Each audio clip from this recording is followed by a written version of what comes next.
For those who I don't know or you don't know me, my name is Laurie Flanagan, and I'm the daughter of Jan and Don McLaughlin, who are longtime parishioners of St. Tim's. In fact, I started myself here when I was 12.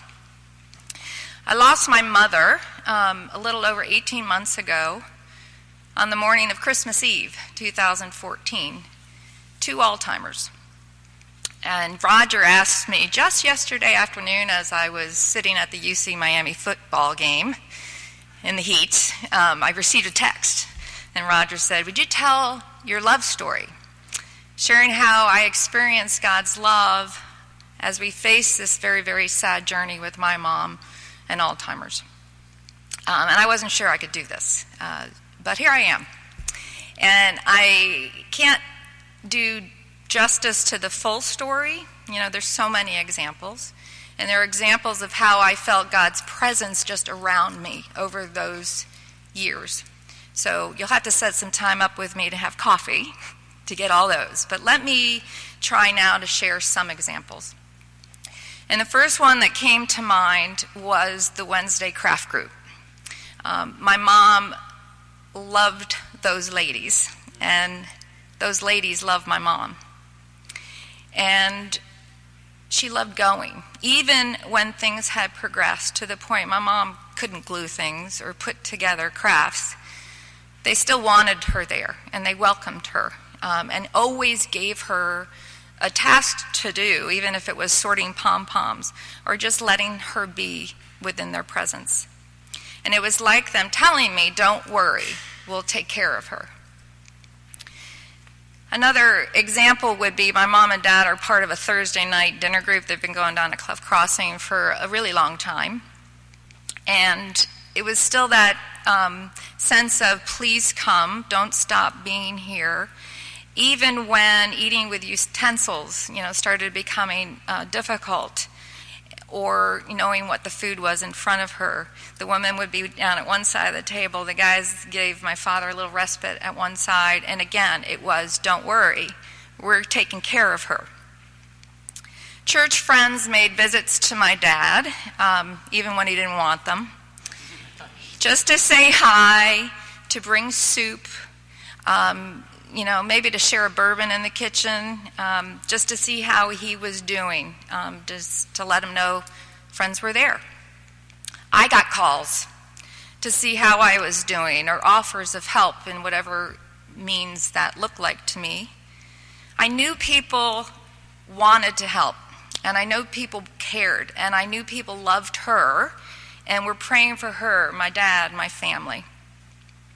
And certainly I felt God's love through the staff reaching out to me and coming to visit my mom at her hospice bed and checking in with my dad, or just talking for a while.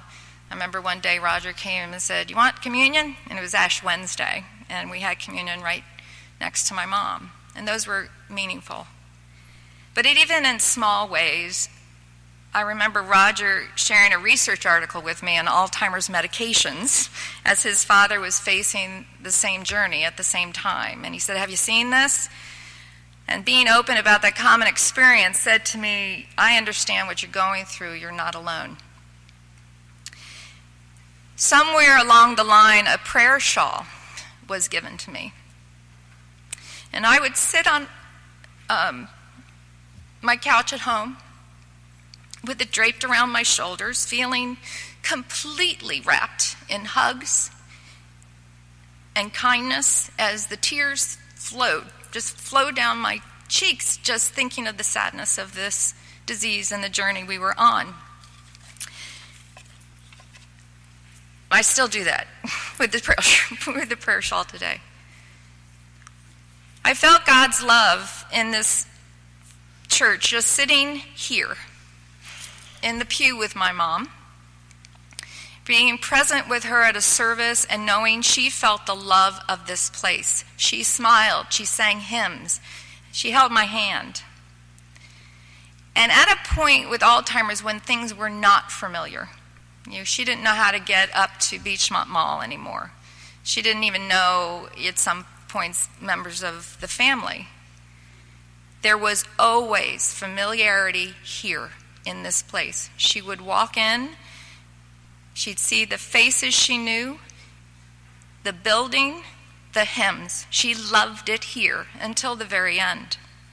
And the women who knew her for a long time and were her close friends continued to uphold me and guided me, helped plan and contribute to her funeral reception at the moment I most needed it, because I couldn't think.